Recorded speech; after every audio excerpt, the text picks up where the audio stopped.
Greetings, fellow armchair Imagineers. Better late than ever, as Tiki and my special co-host Ace. How you doing, Ace? I'm good. How are you? I'm fine. I'm fine. As I said, Ace, better late than never, because yeah, we're about almost 3 weeks into season 17, the international edition of So You Want to Be an Imagineer, hosted on the WDWMagic Imagineering forums, and we have not done any podcasts for it yet, Ace. We hit a stroke of bad luck as our work kind of like left us out of commission in 2 successive days that we planned to do it last week. Yep. It was wonderful. It was wonderful. But alas, here we are. Here we are at the end of Project 3. Fire Mountain is the only one who's turned in a project thus far, and he went for a tier 3 project, of course, Project 3 being the Guillermo del Toro project.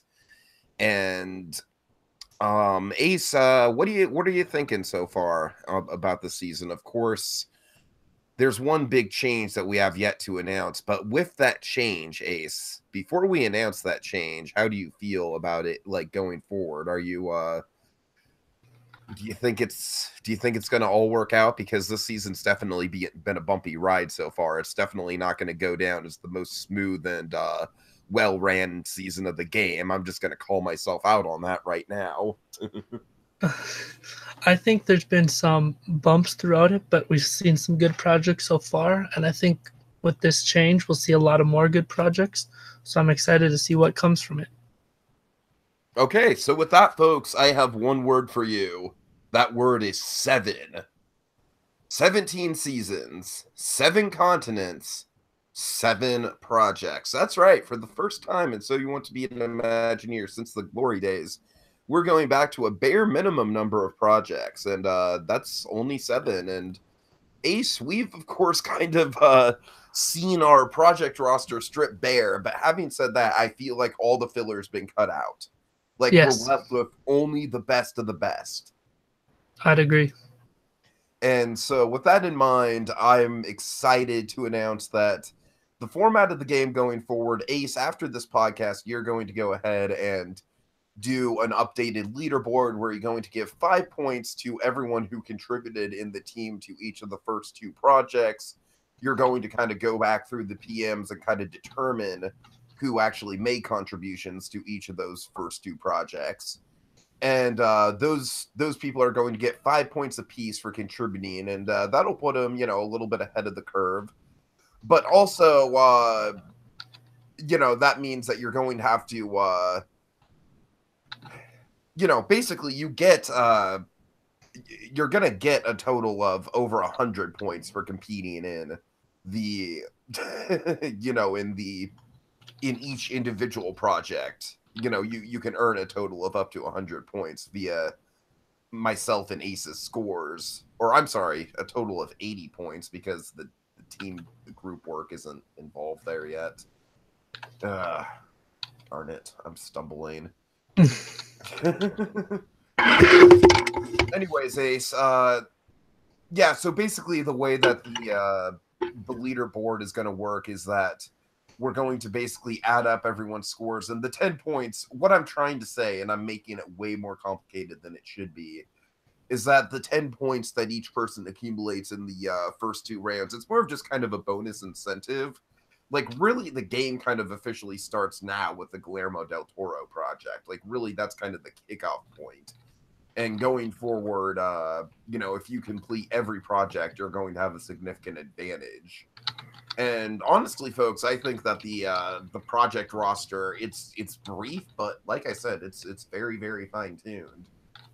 So at the end of the day, it's just going to be very simply whoever contributes. We're just going to kind of rank each individual person, and the person with the most points at the end of it, the person who ranks up the highest scores between Ace and I consecutively, project to project, wins the season. And it's going to be very simple, very cut and dry, and I have a good feeling about it.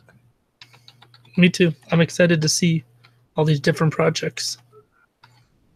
All right, of course, the Guillermo del Toro project is due tomorrow night at midnight Eastern time. Very excited to see those come to fruition. I must admit, a little bit nervous about seeing the actual number of. I'm hoping for at least 5 Ace. That's kind of like the magic number that I'm hoping for. So far, we have 1 turned in. If we get 5, I'll be more than happy, honestly. But we'll see what happens. We'll see what happens. So I guess Ace, what do you think of the first 2 rounds of team play? Because I feel like it's kind of crazy that even though people were dropping out left and right and the cast was kind of evaporating between our eyes, there was a legit solid rivalry between Team China and Team Tokyo. And I feel like at the end of the day, Team China easily took the first project. And then Team Tokyo came back with a vengeance in the second project and won by just a hair, won by just a nudge.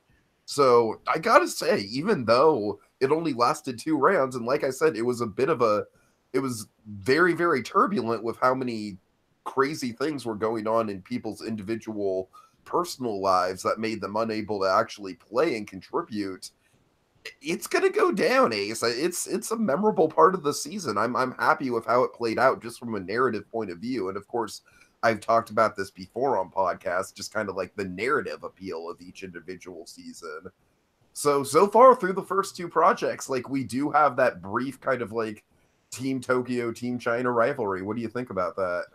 Yeah, totally. Exactly what you said. There wasn't a lot of brainstorming in some of those threads due to different personal reasons, but all 4 times they're still really good projects, which is a nice surprise compared to what we saw in the PMs versus the final product.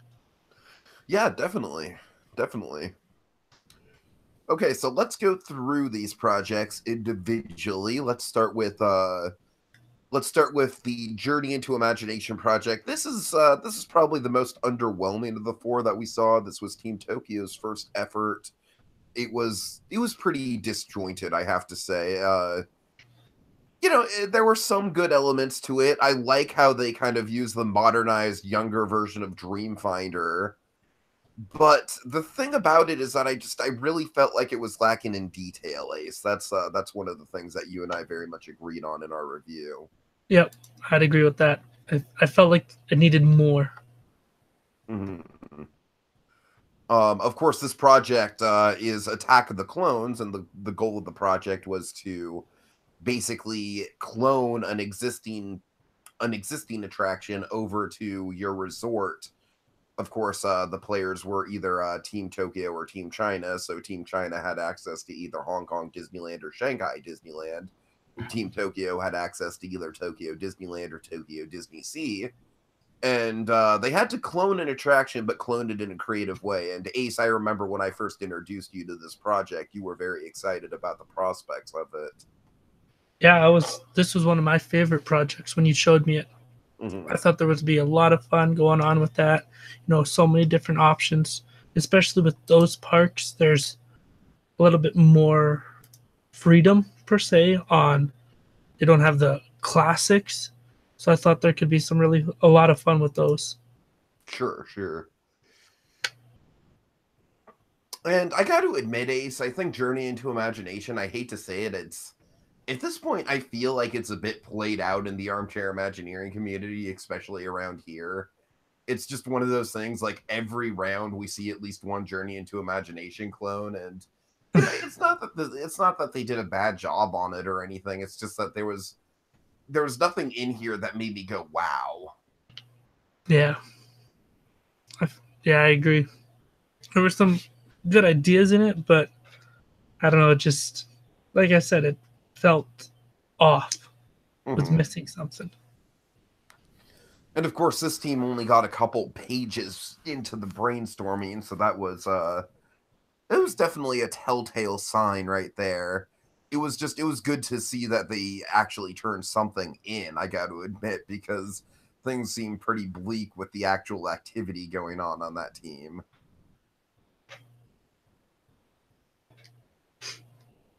All right. Yeah, honestly, not much more to say about it other than that. Let me see.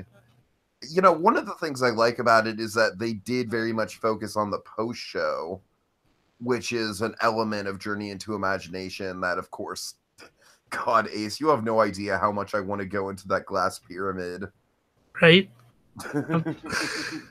Like, the first time I saw it from the monorail, it was kind of like a weird, like, it looks so awesome, but I know from reputation that what's actually inside of there is disappointing, and also that you can't actually go inside and see the actual glass pyramid. So it's, it's very much a love-hate at first sight thing with me, Ace. Like, I'm a big lover of architecture.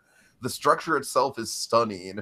Why can't we just walk into it? I don't even care about ImageWorks. I just want to, like, actually be able to walk in and appreciate the actual architecture from the inside. That's all I ask, Disney. That's all I ask. Well, you can now if you're DVC. Well, I'm not DVC, Ace. Well, get on it, then you're good. I'm already spending way too much money for my next trip to Disney, all right? I'm already spending probably close to $3,000 for my next trip to Disney. And then just add DVC on top of it just so you can go on the pyramids. Yeah, sure. Oh, God. Yeah, can you imagine? Oh, man. Oh, God. But then again, come to think of it, it's like, well, I could upgrade because I am technically staying in All-Star Movies and I could do a lot better.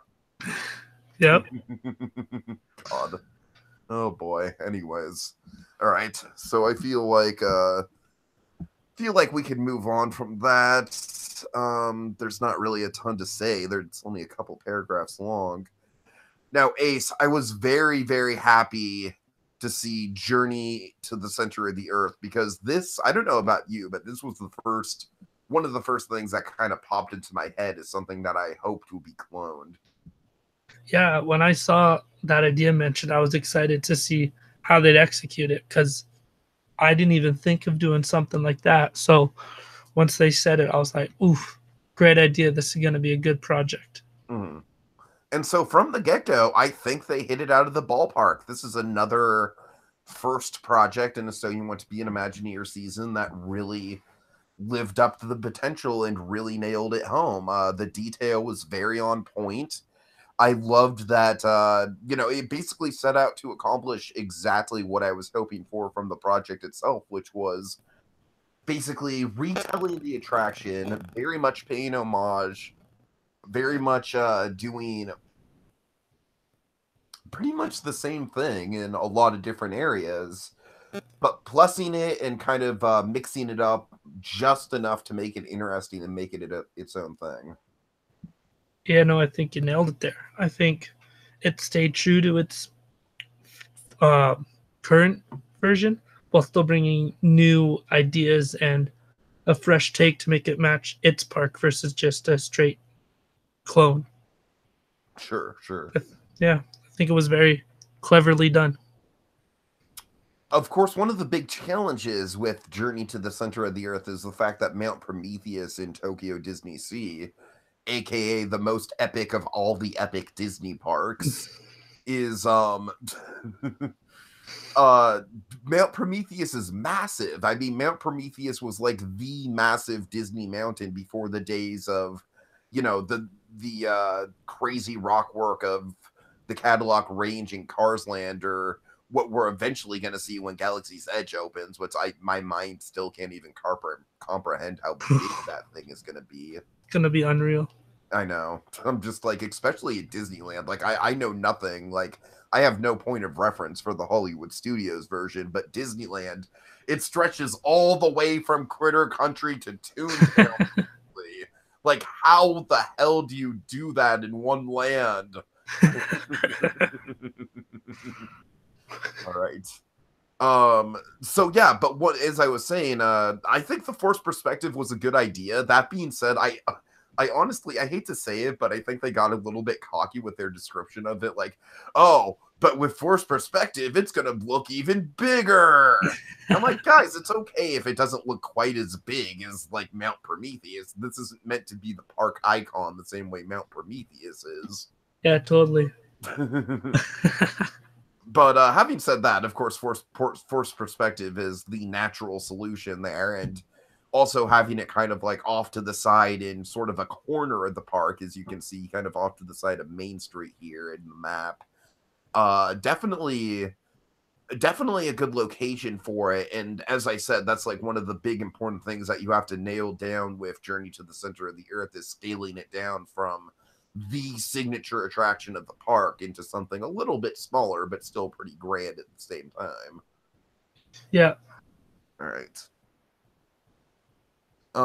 Yeah, like I said, I feel like this project flowed very well. I feel like it very much hit all the right notes of kind of changing things up, but at the same time, realistically keeping a lot of things the same. Yeah. It was a duplicate while changing enough to make it its own, while not completely making a new unrecognizable attraction. Mm-hmm. Of course, the dinosaur is one of the big things that is a new addition here. Mm-hmm. I think all the reference photos are very on point. Of course, we always like to see original artwork, but when you know, at the very least with reference photos, they really do kind of tell the story, at least when you pick good ones. And these are very good ones, so I can't really fault them for that. Yeah, I enjoyed the reference images. I I Go feel ahead. like there was more than on this project than Team Tokyo's, which helped sort of get their idea across. Sure, and just all together, just more detail and more teamwork here. Yeah, totally. This freaking monster is just like, I have no idea whose nightmarish brain this came out of. I mean, I'm sure that's very easy to look up in Google, but um this is just the stuff of nightmares, Ace. It really is. I know. It's I wouldn't want to go face to face with it. Did you hear there was some crazy rumor? Apparently Expedition Everest like went in for some scheduled rehab, and people were just like, Disco Yeti's being fixed. And it wasn't even like an extended refurbishment or anything. It was more like kind of like it's down for a couple days to get a couple things fixed. A couple days means Yeah. it's It's like, oh, this is it, guys. This is it. to get Disco Yeti fixed. That's at least 10 months, At probably least. longer. Yeah, I'd say it's at least a good year, at least. Yeah. No, nah, 6 days. That's all they need. just switch out the animatronic. God. Oh man. It's like, I don't know, they should have thought about it before they, I think it's just like a fundamental design faux pas, you know what I mean? It's just like, hey, let's build this giant animatronic that's literally going to shake this beam at the bottom of a mountain. Good idea, guys. Oh yeah, that's how you do it. All right. Anyways, I think we've covered this well enough. Yeah. Yeah. Okay, let's move on to the next one. So, Cruising for Culture, Ace. This was one that we actually kind of combined because it was originally going to be create the restaurant and then create the attraction that goes with it. I'm glad that we combined the two. Yeah, me too. I think it led to some really critical kind of last minute, like who's going to win type scenarios between, ultimately I think it came down to the reason why Team Tokyo very, very narrowly pulled out a victory over Team China is the fact that they focused more on the actual restaurant side of things. The restaurant side of things felt like less of an afterthought. And Yep. that was a very important thing because the restaurant was half of the project. And Ace, I can tell you that has happened a lot throughout the course of the game. That's happened a number of times where the focus kind of leans towards the wrong side of the project, or at the very least, not enough on a certain part of the project. Yeah, totally. I think that definitely hurt the Team China in this project. I mean, it was so disappointing I mean, I don't want to make it like a big drama, like, oh, my heart was broken or anything like that, but it was disappointing just because I feel like the concept they had for the restaurant was super cool. Like, essentially, like a giant buffet that spans the entire ride and overlooks different countries at different buffet stations. That's a very novel concept. I just wish we would have seen more of it. Yeah, totally. I thought they had the initial idea there. They just needed to expand on it more, and it And would they have need been to expand perfect. on how it would actually work, like how the Yeah, layout of the ride would work to actually accommodate it. yeah, That's the thing that was really missing.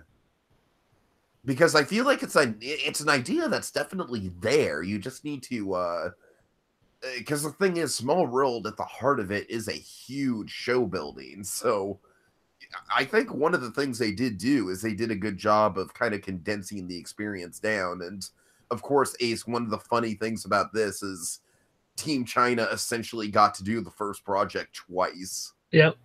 They, they found the sneaky loophole there. Oh yeah. Oh yeah. And I definitely count Small World as an IP, so we kind of knocked them down a little bit in terms of tier for that. Yep. But it was still a Uh, good project. I mean, I thought it was really good. Ace, I am one of the biggest Small World fans out there. I really am.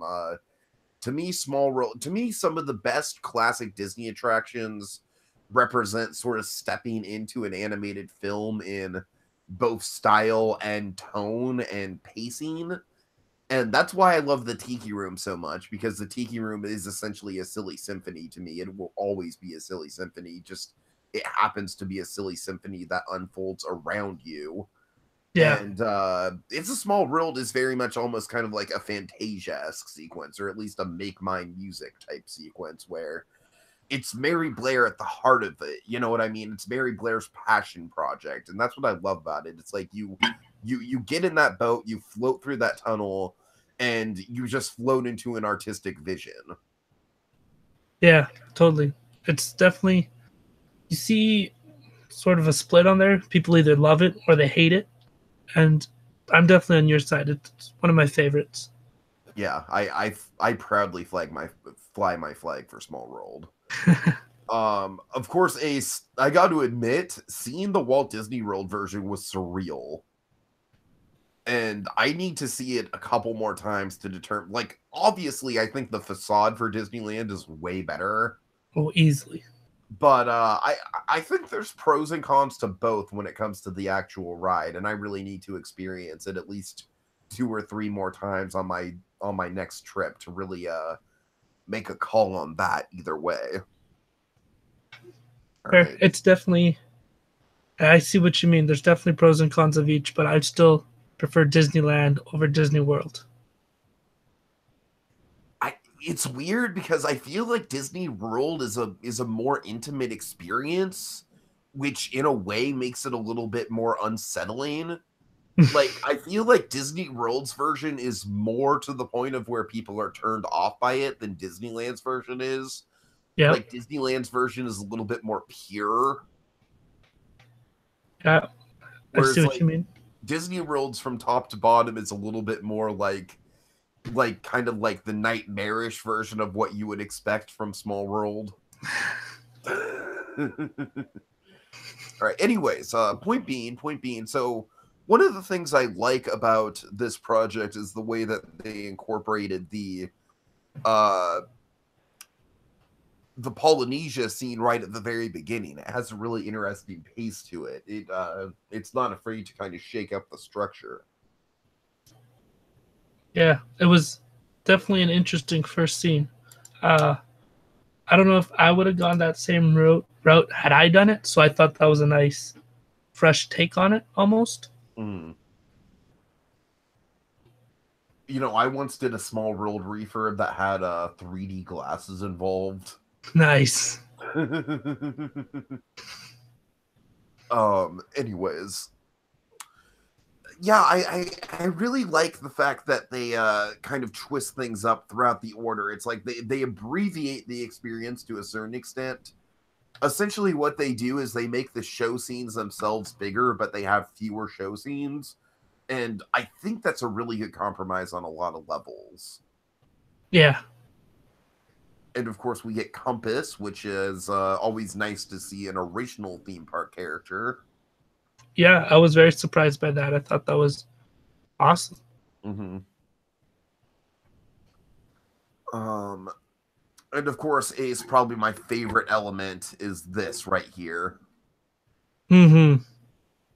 This was a brilliant idea. Basically, like the it's basically the exterior on steroids as the finale of the ride. Yep. And yeah, that's an inspired idea. And honestly, this kind of this racks up there as one of my new favorite pieces of concept art in the game. And you know, it's this round was kind of worth running for this alone, if anything else. Absolutely. I love the Planet Coaster editions. Mm-hmm. Yeah, let's kind of highlight those a little bit here because I kind of just skimmed past them. We have the I think this is Agrabah, which is oh no, it's not Agrabah. It's kind of a transition, right? Yep. Yeah. Then of course we have the South Pacific. This is another really good use of Planet Coaster right here. And once again, I love how the exterior is a little bit more understated to kind of build up to the finale. Mm-hmm. And I like the trade-off of the windmills. The windmills, of course, kind of represent the Tower of the Four Winds theme that the original went for. Very nice touch there. All right. Um, but yeah, here we go. It's just you know, and to keep in mind they do give a menu for all the. I like how they have Antarctica on here, by the way. Yeah.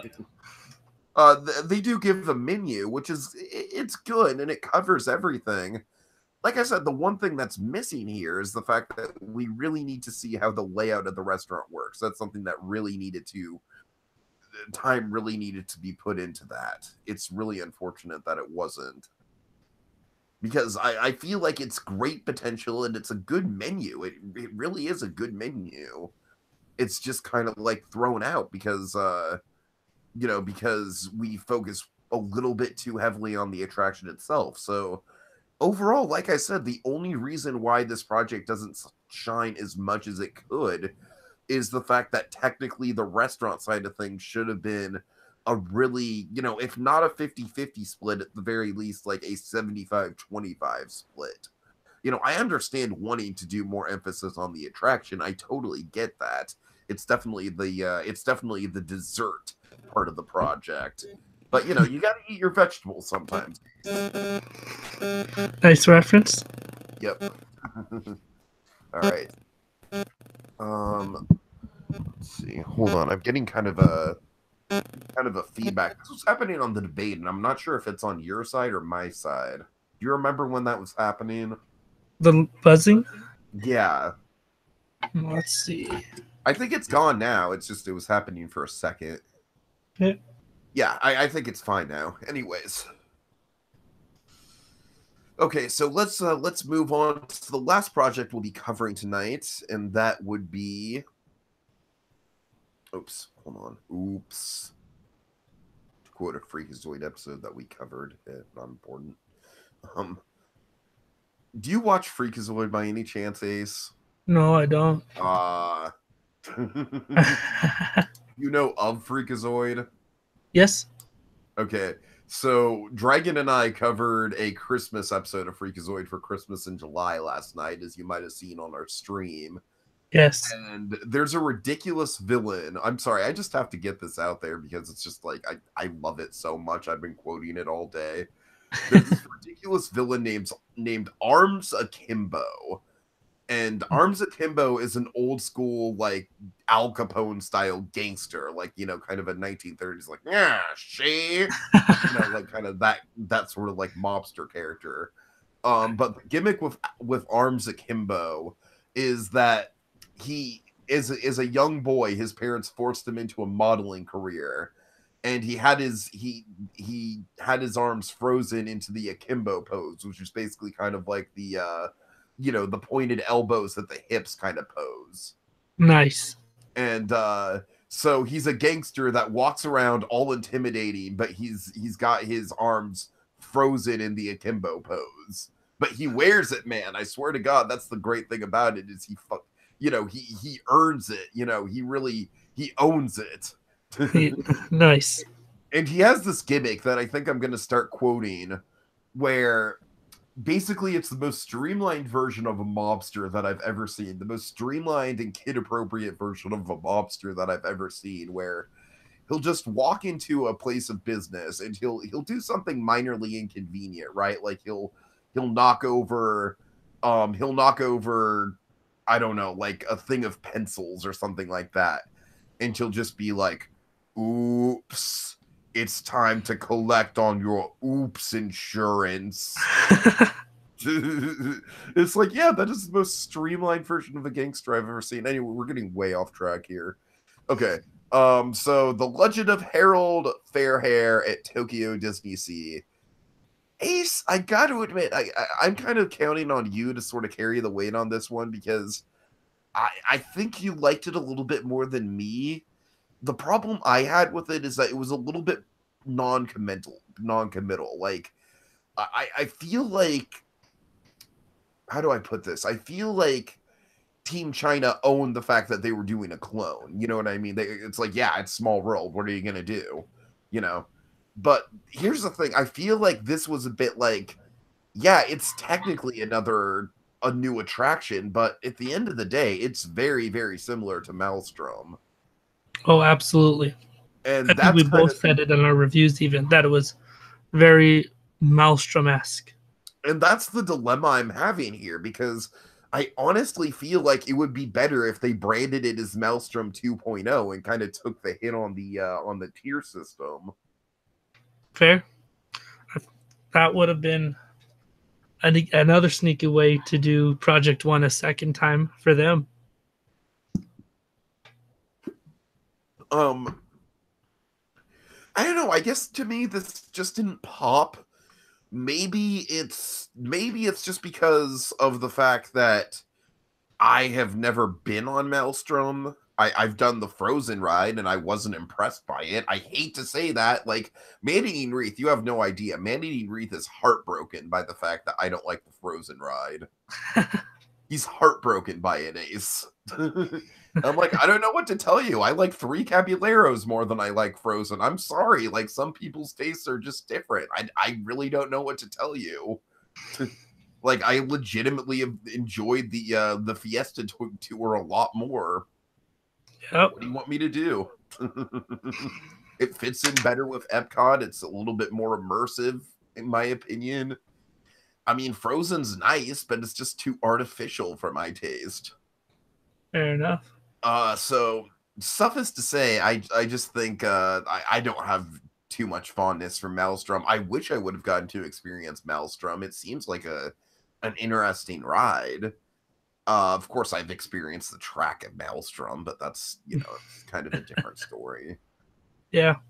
I guess the closest thing, it's like, oh, hey, when we go backwards, this is the part where the troll used to banish you. Like, that's kind of the closest point of reference I have for where things actually are a Maelstrom. Yeah. So I guess the one thing that this project really did good, two things. One, group work, ironically enough, even though there were less pages, was better. I feel like more people got more things to do, whereas the other project was Space and Fire Mountain kind of back and forth with each other the whole project. Yeah. And so group work was actually better on Team Tokyo pretty definitively. And also the character stuff was really strong. I think that's the one thing this project does have over Maelstrom, is it does have, Maelstrom feels a little bit cobbled together. This feels like a more complete version of Maelstrom that has very much a more defined through line and narrative to it.